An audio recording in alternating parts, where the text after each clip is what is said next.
The secret bride chapter first. एक अनजाना रिश्ता। शाम का समय था। बारिश की हल्की हल्की बूंदें शहर की सड़कों को भिगो रही थी। एक छोटे से किराए के घर में 21 साल की अनाया अपनी माँ के साथ रहती थी। वह पढ़ाई पूरी करके नौकरी ढूंढ रही थी। उसकी जिंदगी बहुत साधारण थी। छोटे छोटे सपने और अपने परिवार की जिम्मेदारियाँ। उसी शाम दरवाजे पर दस्तक हुई। अनाया ने दरवाजा खोला। बाहर काले सूट में खड़ा एक आदमी था। उसके पीछे कई महंगी गाड़ियां खड़ी थीं। उस आदमी ने एक लिफाफा आगे बढ़ाया और कहा, मिस अनाया, आपको कल सुबह 10 बजे शहर के सबसे बड़े होटल में पहुंचना है। यह बहुत जरूरी है। अनाया कुछ पूछ पाती उससे पहले ही वह आदमी चला गया। उसने कांपते हाथों से लिफाफा खोला। अंदर सिर्फ एक सुनहरे रंग का निमंत्रण कार्ड था। उस पर लिखा था, कल आपकी जिंदगी हमेशा के लिए बदलने वाली है। अनाया पूरी रात सोचती रही, आखिर उसे वहां क्यों बुलाया गया। उसे बिल्कुल अंदाजा नहीं था कि अगले दिन उसकी मुलाकात उस इंसान से होने वाली थी जिसका नाम पूरे देश में ताकत, दौलत और रहस्य का प्रतीक माना जाता था। द सीक्रेट ब्राइड चैप्टर 2 पहली मुलाकात। अगली सुबह अनाया तय समय पर शहर के सबसे बड़े होटल पहुंच गई। होटल की चमक धमक देखकर वह हैरान रह गई। चारों तरफ सिक्योरिटी गार्ड, महंगी गाड़ियां और बड़े बड़े बिजनेस टाइकून मौजूद थे। एक महिला उसके पास आई और बोली, मिस अनाया, कृपया मेरे साथ आइए। वह उसे होटल की सबसे ऊपरी मंजिल पर बने एक शानदार कमरे में ले गई। कमरे के बीचों बीच एक आदमी खिड़की के सामने खड़ा था। The secret bride chapter 3 contract की शर्त।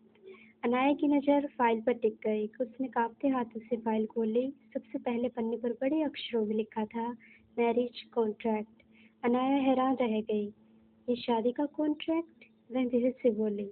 सामने बैठा आदमी शांत आवाज में बोला, हाँ, यह कॉन्ट्रैक्ट मैरिज है। बस 1 साल के लिए। उसके बदले तुम्हारे परिवार की सारी परेशानियां खत्म हो जाएंगी।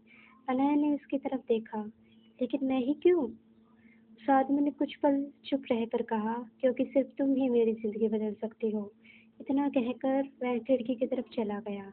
अनाया के मन में सैकड़ों सवाल थे। आखिर इस अमीर आदमी को उससे ही शादी क्यों करनी है? उसके पीछे कौन सा राज छुपा है?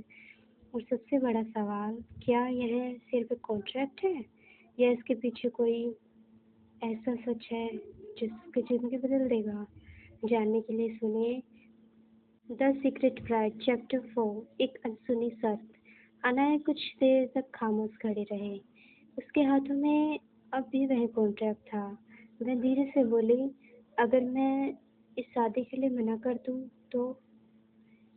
कमरे में कुछ पल के लिए सन्नाटा छा गया। वह आदमी मुस्कुराया और बोला, तुम्हें पूरा हक है मना करने का, लेकिन पहले मेरी एक बात सुन लो। उसने मेज की दराज से एक पुरानी तस्वीर निकाली। तस्वीर में एक छोटी सी बच्ची थी और उसके साथ खड़ा था वही आदमी। अनाया तस्वीर को ध्यान से देखने लगी। अचानक उसकी नज़र उस बच्ची के गले में पड़े लॉकेट पर गई। वही लॉकेट जो बचपन से अनाया के पास भी था। उसका चेहरा सफेद पड़ गया। ये ये कैसे हो सकता है? वह हैरानी से बोली। वह आदमी पहली बार गंभीर आवाज में बोला, यही वजह है कि मुझे तुमसे शादी करनी है, क्योंकि तुम्हारा अतीत मेरी जिंदगी से जुड़ा हुआ है। अनाया के पैरों तले जमीन खिसक गई। उसे समझ ही नहीं आ रहा था कि यह एक संयोग था या कई सालों से छुपाया गया कोई ऐसा सच जो सामने वाला था।